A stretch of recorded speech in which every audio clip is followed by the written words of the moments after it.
Bismillahirrahmanirrahim. Assalamualaikum warahmatullahi wabarakatuh. Waalaikumsalam warahmatullahi wabarakatuh. Selamat pagi anak-anak. Pagi. Apa kabar hari ini? Alhamdulillah, luar biasa. Allahu Akbar. Alhamdulillah. Ibu mau mengecek dulu kehadirannya. Hadir semua hari ini? Tidak masuk. Ibu cek satu-satu ya. Ade Hidayat, Aruna Saci, Ayu Amaja, Fitrian Ayu Nisa.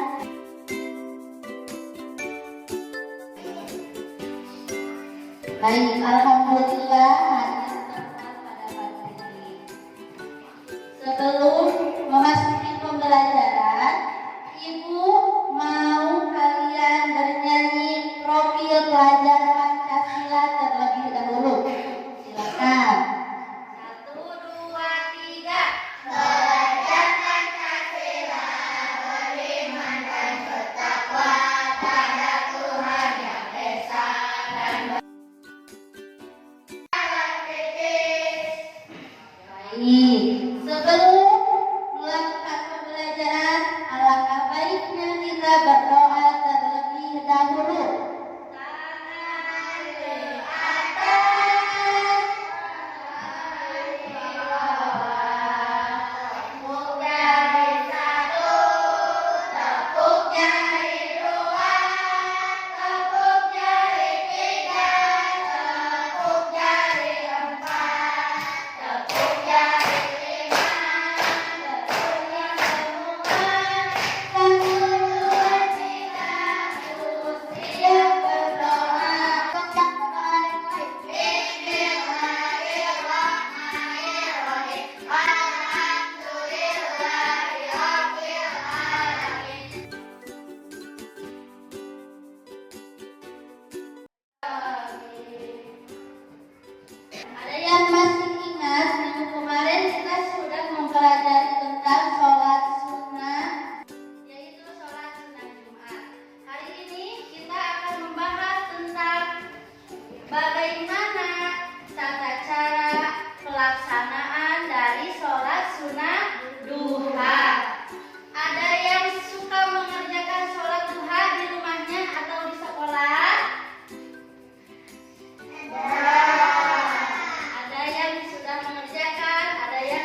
agar kita mendapatkan pahala yang besar. Rasulullah Shallallahu Alaihi Wasallam bersabda pada hadis riwayat Muslim. Yang kedua, manfaat dari sholat duha. Apa tadi? Yang kedua manfaatnya. Manfaat dari sholat duha tadi yang kedua adalah sebagai penghapus dosa. Lalu yang ketiga apa? Meningkatkan kualitas spiritual. Lalu yang keempat, mendapatkan ketenangan hati. Dan selanjutnya, mendapatkan rezeki yang berkah. Itu adalah di antaranya manfaat dari sholat sunnah duha. Bu, kenapa kita mempelajari sholat duha? Tujuan dari pembelajaran mempelajari sholat sunnah duha adalah yang pertama, agar peserta didik atau agar kalian sebagai peserta didik mampu memahami pengertian sholat duha. Yang kedua, kita mengetahui apa manfaat dari sholat duha. Dan yang ketiga, kita dapat mengetahui dan melaksanakan dengan baik bagaimana tata cara sholat duha. Tujuan yang selanjutnya, kita dapat membiasakan diri berbuat baik, beribadah yang baik, salah satunya mengerjakan ibadah sholat duha. Selanjutnya, Ibu akan membagi menjadi beberapa kelompok. Yang pertama, Ibu akan melemparkan pesawat. Yang kena pesawat ini berarti termasuk ke kelompok 1. Siap?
silakan didiskusikan dulu bersama teman kelompoknya, lalu nanti presentasi ke depan satu kelompok siap? Ya.